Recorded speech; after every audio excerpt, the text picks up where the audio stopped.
Hello everyone, good evening. I hope you can all hear me well.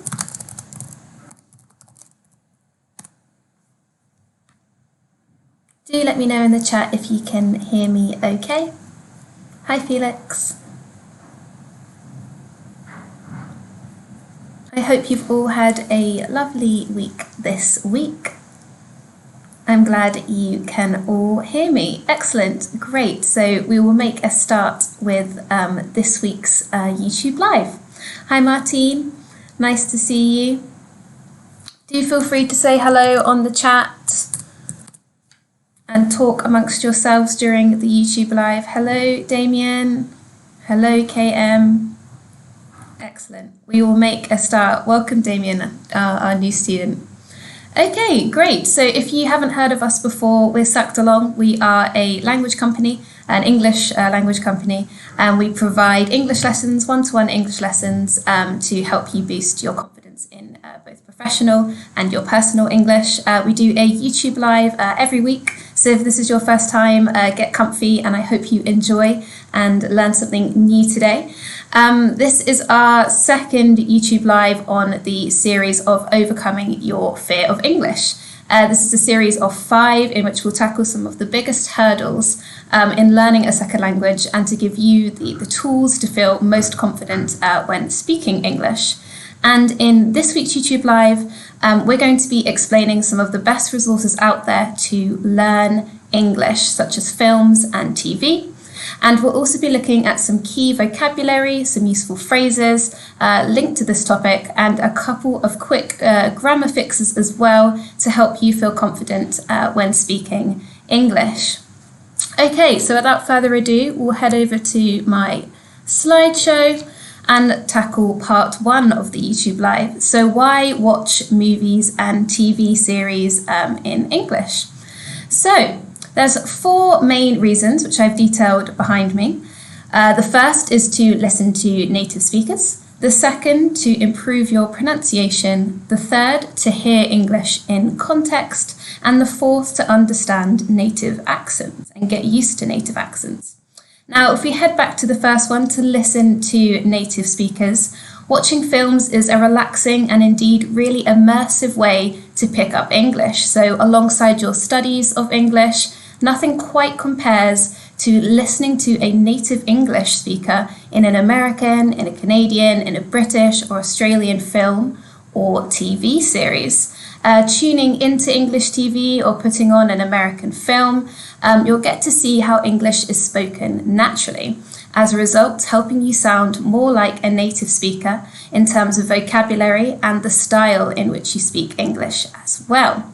Secondly, to improve your pronunciation. So listening to English films, putting on an English TV show will boost your confidence in pronunciation or correct pronunciation in English. It's the perfect opportunity to listen to how English sounds in practice and even have a go at practicing it yourself. So do feel free when you put on a movie or a film to mimic the actors and have a go at some of the phrases that they're saying.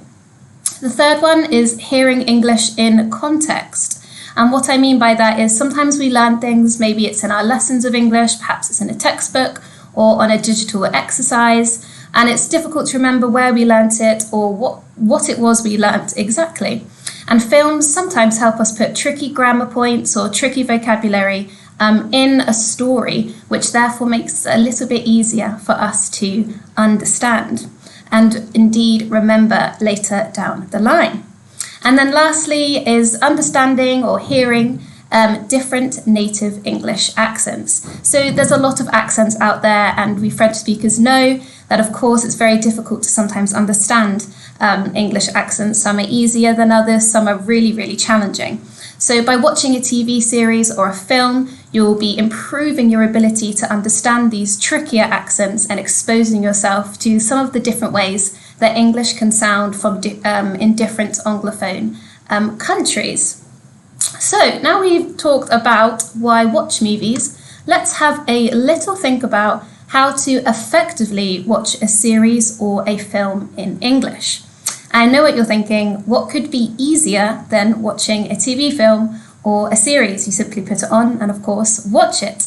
However, there is a right way and indeed a wrong way to effectively watch series and films to help you improve your English. So here I've got 3 top tips which I hope will help you use English films and use English TV series to the best of your ability. So tip 1 is to put the subtitles in English. Even if you're a beginner, I highly recommend always putting the subtitles in English. You really won't regret this in terms of progressing in English. By putting the subtitles in French, our brains usually stop listening to what's actually said in the series or the film and will tune out of what's being said and read the subtitles in French. But if we put the subtitles in English, we're listening and we're also reading at the same time, and thus helping us learn quicker, learn better, and indeed more effectively the English language. Tip 2 is don't pick a film that is too complex, or indeed a TV series that is too complex.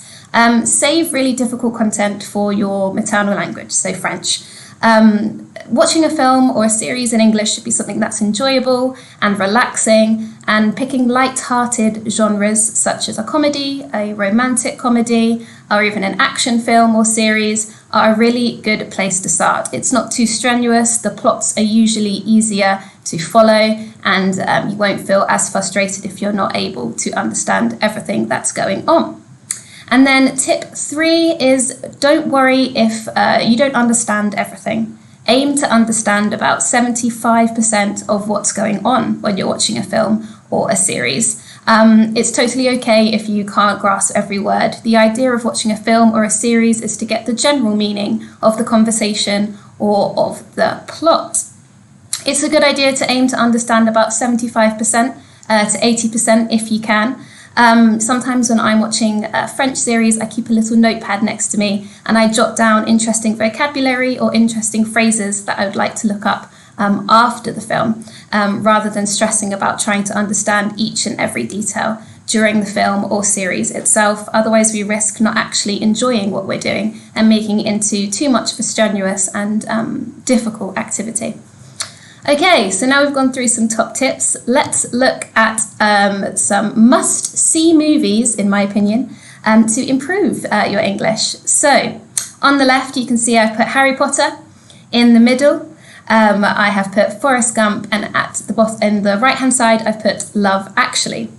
So, starting with Harry Potter, this is a great movie series to start, and it's perfect for both beginners and advanced learners alike for different reasons.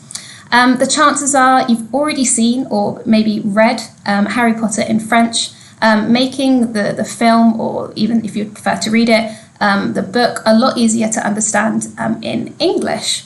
The film is packed full of typical British phrases which are really enjoyable to see play out in context, and there's a lot of really interesting and really fun descriptive vocabulary throughout the film as well. For example, one of the main characters, Hermione, she uses some really great adjectives and she has some really key phrases that are really fun and useful for you as English learners throughout the film. For example, one of her famous quotes is, "You foul, loathsome, evil little cockroach." I'll copy that over into the chat so you can have a read about how it's written. You foul, loathsome, evil little cockroach. Foul meaning horrible, loathsome meaning sort of detestable or hateable, evil, sort of méchant, and a cockroach is a small little insect. Okay, excellent. And also in Harry Potter, the film is really useful in terms of comparing American English to British English. So you can listen how the characters say things in the film.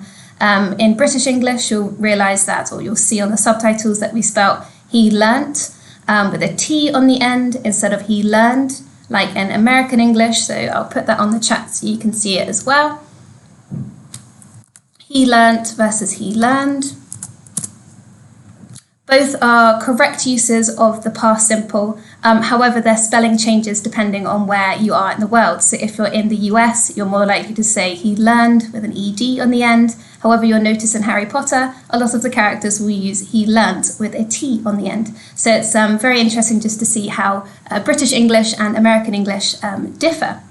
The second film that I think you all might enjoy is Forrest Gump. And this is a charming romantic comedy, a comedy drama about the life of Forrest Gump. It's played by Tom Hanks, and the main character, Forrest, played by Tom Hanks, he recounts his presence in some key historical moments in history. It's a really great film for beginners because Forrest has a slight learning difficulty and he speaks slowly and clearly throughout the film, making it really easy to understand in terms of conversations between characters and indeed the plot. The film is also really useful for advanced learners. There's a lot of American slang which you can pick up on, such as the difference between I am not and I ain't, which I'll put on the chat so you can have a look at how those differ. I am not being the more formal version of I ain't. I ain't is sort of an American slang meaning I am not. So you might say I ain't hungry, which means I am not hungry. Ines has got a good quote from the film as well. Run, Forrest, run. I won't do the accent that he does tonight, but it's a very iconic quote as well. And yes, so that's Forrest Gump. I hope that will be an interesting film for you all. On to our third film, which is Love Actually. This is a personal favourite of mine that I think will really help you improve your English. It's a rom-com, and by rom-com I mean a romantic comedy. So rom-com is short for romantic comedy, and it's set in London, and the theme is about love. It's an easy and light-hearted story about love, friendship, family, and it's often watched around Christmas time in the UK. If you struggle with accents or understanding different accents, this is the film for you. The film has many characters, all with lots of different accents. We've got an Irish accent in there, a typical London accent, some Northern English accents as well. So if you really want to brush up on if you understand different accents in the UK, I highly recommend this film. Okay, so now we've looked at some films, let's check out some must-see series. So, if you are learning English and you want to see real-life stories or real-life plot play out, I really recommend watching Friends. On the left-hand side here, this is good for beginner and indeed intermediate learners as well. It's a fantastic series to learn how people speak English between friends, so between one another. It's packed full of Anglophone humour, sarcasm, and indeed American idioms to help you immerse yourself into US culture. The series, it follows 5 friends, Ross, Rachel, Joey, Chandler, and Phoebe, and their life in New York. The plot's pretty easy to follow, and the episodes are around 30 minutes long, making it a really light and enjoyable series, nothing too strenuous for the brain. The language is quite simple and it's also quite clear, and the show uses makes use of really easy and light-hearted conversation topics which should help you with your everyday English as well. The second series that I think is really useful to learn English is Brooklyn Nine-Nine, and this is more for sort of an intermediate to advanced learner of English. It's a comedy police show, and it's light-hearted again. The characters do speak quite clearly throughout the series. The comedy is really useful for expanding your vocabulary and phrases on some sensitive topics such as racism, mental health, toxic masculinity, and inequality as well. However, the series adds a sense of humour and makes these topics quite light-hearted. So you'll be learning difficult subjects or difficult topics in a light-hearted and friendly way. It's also really useful for learning some key office vocabulary and everyday phrases that we might say in the office to one another, particularly in the US. And then the last series I've got is my personal favourite. This series is called Our Planet, and this is a well-loved nature documentary which can be watched by beginners, intermediate and advanced alike. It's a series which focuses on Earth's diverse natural habitats. So we look at different environments such as jungles, grasslands, seas, or indeed mountains as well. The show is narrated by the very famous David Attenborough, who is known for his clarity and slow pace when he speaks English. It's a really, really great show to expand your vocabulary on all things nature. and it also provides interesting phrases and talking points on current topics such as climate change and the environment, which are more useful in everyday life than ever before. Okay, so have you got any favourite series? Over to you. Have you got a favourite series? Or indeed a favourite movie that you'd like to share? Do feel free to share it on the chat. I'd love to hear if you have a favourite series or a favourite film. Damien has asked where I can watch these series. These series are available on Netflix or indeed Amazon Prime. You might be able to find them on YouTube as well. Ina says she likes How I Met Your Mother. That's another really good example of an everyday English series, much like Friends or Brooklyn Nine-Nine. Bartine likes Forrest Gump, The Big Bang Theory.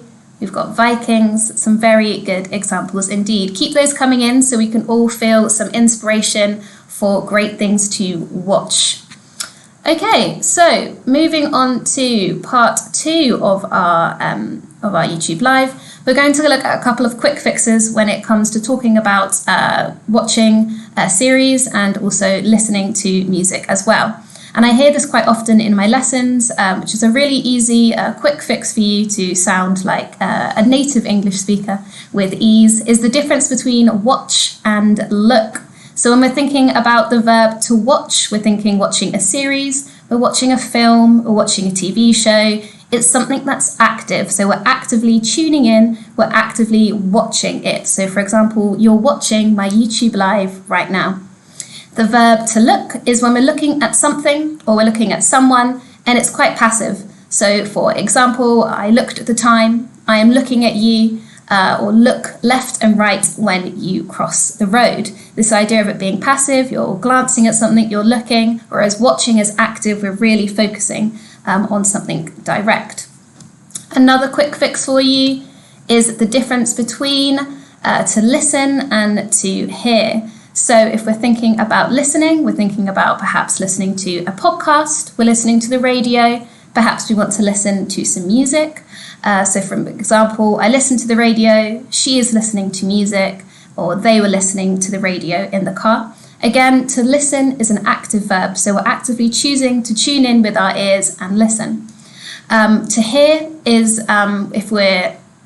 it's more passive, so it's if we hear someone or something, for example, a noise, and this is a passive form of the verb. So we're not choosing to listen to it, but we can hear it because our ears always hear. So I heard my neighbours shouting, I can hear you well, and she heard him crying. So if we think of the example, I heard my neighbour shouting, it's almost accidental. So you've heard them, you're not necessarily listening to what they're saying. If you said, I'm listening to my neighbour shouting, it means that you're taking in exactly what it is they're saying. But if you hear them, it's almost sort of accidental and not intended. So now we've got some quick fixes out the way. Let's have a look at some useful vocabulary that I hope will be good for you when you're talking about films and series with your friends and family. So I've got some genres on the left-hand side and their definition on the right, and we'll quickly go through those together now. So for genres, we've got a romantic comedy, which can be shortened to rom-com in English. And this is a light-hearted film about love or about romance, and it usually includes an element of humour. We've then got horror films, and these are your sort of scary films, which are supposed to make you jump or to make you feel frightened. We've got documentaries, so this is a film or a series that investigates something in real life. So one of the series I recommended, Our Planet, that is a documentary. We've then got action films, so this often includes a hero or a villain. We've got scenes of violence, we've got fighting, high energy, high speed, lots of adventure, things like James Bond or the Incredibles movie that could be described as an action film. We've then got science fiction, which also has its own little short term, sci-fi in English. And this is a series or a film that's futuristic. It's often about sort of alien life or science, technology, or maybe a dystopian version of technology in the future. Series such as Black Mirror are a good example of this. Films such as E.T. are also a good example of this genre.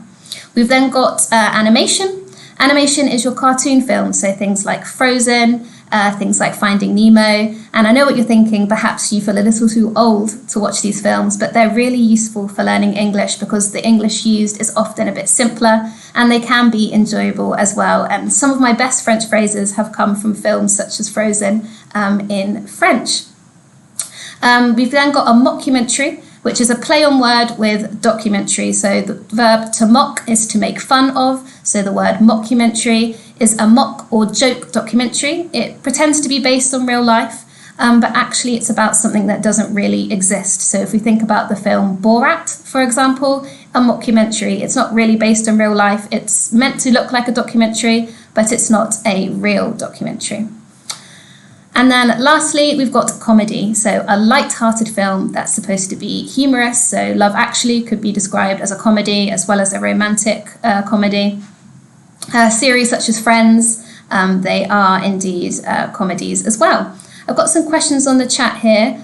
Martine says, and thriller. A thriller is called a horror film or a horror series. A thriller is it's not as scary as a horror film, it's more jumpy. So a thriller is something where potentially the door slams really quickly and makes you jump, and it's got scenes which are quite tense. It's less scary than a horror film, but indeed still can be a little bit frightening at times. And MGRD says detective films. Yes, it's a genre I've missed on here. Detective films, so something's about the FBI, the police, or a crime. That is indeed called a detective film. Okay, on to an interactive part of our YouTube Live together now. We're going to do a little recap of what we learned. So here I've got two phrases, watch versus look. I would love you to fill the blank in the chat if you can. So you should blank this new series. It's absolutely brilliant. Turn to page 32 and blank at the diagram. Does anyone know which verbs we put here?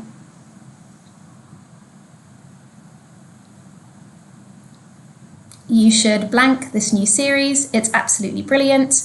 Turn to page 32 and blank at the diagram.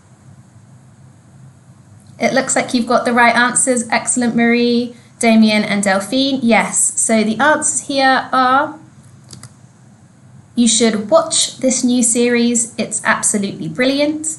Watch because we're tuning in and we're actively choosing to do it.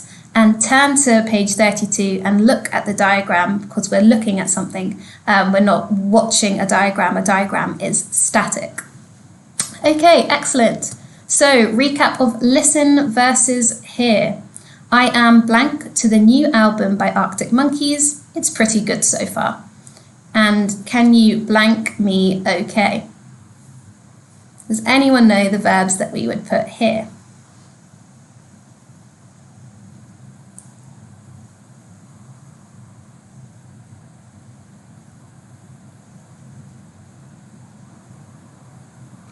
Anyone know I am blank to the new album by Arctic Monkeys? It's pretty good so far. Can you blank me okay? Excellent, you guys have definitely learned something this lesson. You've got right answers all round. Congratulations, everyone. I am listening. So we've got the continuous verb, gerund here. I am listening to the new album by Arctic Monkeys. It's pretty good so far. And can you hear me okay? Really good, guys. Excellent. And then to round up, let's do a small game of guess the genre. So I've got 3 descriptions of a film here, and I'd love it if you could tell me which type of film, which genre of film matches each sentence. So, number 1, the film we watched last night was so scary, I was on the edge of my seat for the full 2 hours. Number 2, the series discusses the life and presidency of Barack Obama. It was pretty interesting. And number 3, the film was lighthearted and funny. I liked the 2 main characters and was relieved when they fell in love at the end. Has anyone got any idea what these could be? Valeriana said horror, documentary and comedy. Yes. The last one might be, there's 2 possible answers for the last one. KM is on the right track as well. Horror, documentary and a rom-com. Nice use of the word rom-com there. Excellent. It looks like you've all got the right answers. So the first one is a horror film. It's scary. You are on the edge of your seat, which means you were gripped the whole way through and you thought you were going to be scared at any moment. The second is a documentary because it's based on something real, so the life and presidency of Barack Obama. And the last one is a romantic comedy, or it could indeed be a comedy, depending on how you'd like to interpret it, as it's to do with love, it's lighthearted, and it's funny as well. Excellent, great. So that brings me to the end of my slideshow for you. I have a last question for you all, is why do you think it's important to watch films in English? Why do you think it's important to watch films in English?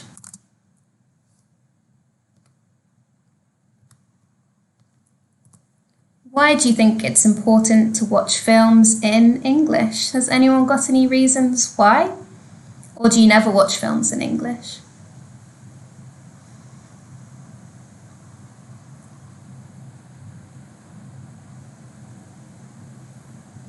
Martine says to better English. Yes, in this phrase you say to better my English because it's your personal English. Marie says to improve our understanding. Remember, understanding is with a U, not an E. Delphine says to improve our English, learn some new words and expressions from native speakers. Excellent. It's important for improving my English. Excellent. Evelyn says to hear the English accent. Yes. KM says for pronunciation, listening and reading at the same time. Yes, indeed. And Valerian says to listen to expressions and pronunciation. And Josiane says for listening and vocabulary. In English, vocabulaire is vocabulary. Okay, wonderful. And Ines says to hear several accents and learn new ways of saying things. Absolutely, Ines. I definitely agree with you. So that brings us to the end of this week's YouTube Live. I hope it's been useful for you and you've managed to pick up some new expressions, or you feel more confident with how to effectively watch a film or a series in English. Next week we'll have series 3, episode 3 of this series of Overcoming Your Fear of English, and I would love to have you guys present. If you haven't already, do remember to like and subscribe to our channel, or indeed share our YouTube lives with your family, your friends, your colleagues. They are free every week, and we love to have you here. We love to talk to you and help you feel more confident in your English as well. I wish you all the best and a lovely week ahead, and I'll speak to you all soon. Thanks very much. Goodbye.